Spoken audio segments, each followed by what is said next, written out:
Today is 432nd day that I'm here to share lessons I learned and I'm learning. I hope those lessons support your dreams, your goals, allow you to become the person that you want to become.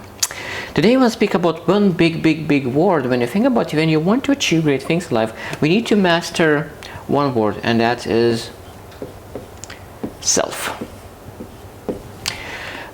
Every question, every decision, every single thing that we want to think about in life, we sometimes need to just think about, okay, how are we able to use this word self? Because today we'll share 5 words, because I think a lot of times we do not add that self before that word to really live a meaningful life. First word is self-management. So management. So why is that important to have self before management? Because if you are not able to manage yourself, that means someone else will manage you.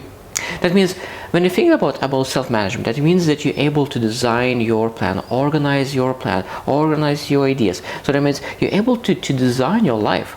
What is your plan? What is your strategy? Because if you don't have a strategy for your life, if you do not design your life, someone else will do that for you. That means if you do not build something for yourself, someone else will hire you to build something for them.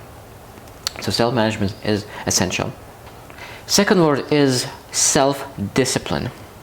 That means when you have a plan, second step is always making sure that you're able to be consistent and act in accordance with your plan.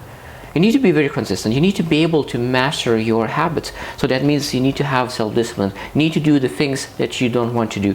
And when you're able to be self-disciplined, of course, you're able to move towards your goals. Now, of course, if you're not able to be self-disciplined, that means life could discipline you. For example, you're supposed to exercise every single day for an hour.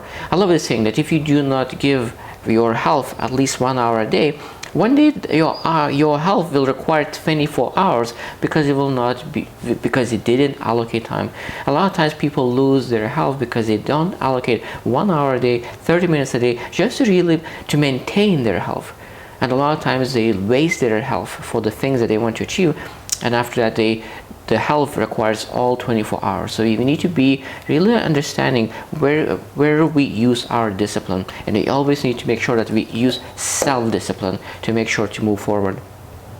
Third word is self-control.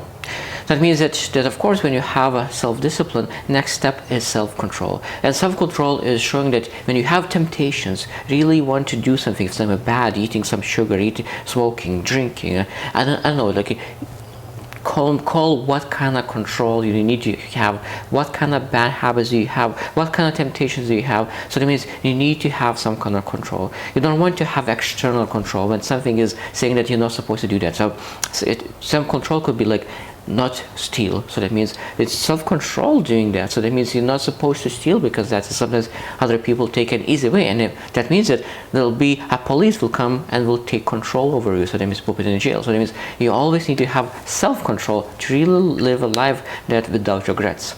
Fourth word is self-confidence.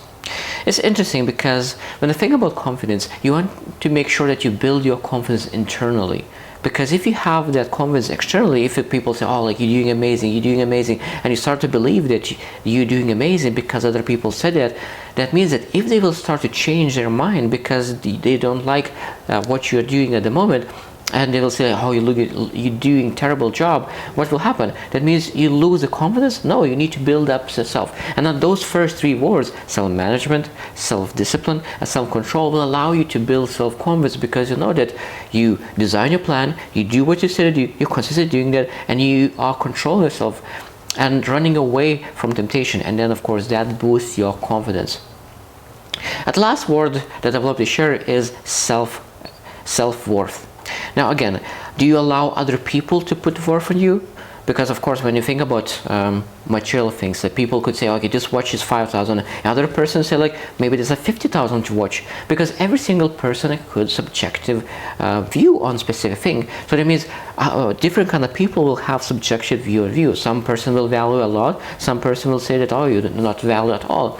So that means we're not supposed to allow other people to put value on you, because you need to decide what you are valued, what you're worth. And I think that, again, back in those 4 first words, self-management, self-discipline, self-control, and self-confidence really allows you to understand that you are much, much more worth than other people could think of you. So that means if you want to build self-worth, I think that sometimes it's really start to understand that self-management could potentially be a first step, second self-discipline, second step self-control, third step then self-confidence, and of course self-worth. So of course there's a lot of other words that is very essential to live a meaningful life, but I just wanted to start from easy words that could really allow you to understand where to start, where to move forward, and really start looking where you are not adding that self before words that is very important and essential in life. So let's really look into how to self-manage, self-discipline, self-control, self-confidence, and at the same time how to build self-worth. I hope you choose to win, and see you tomorrow.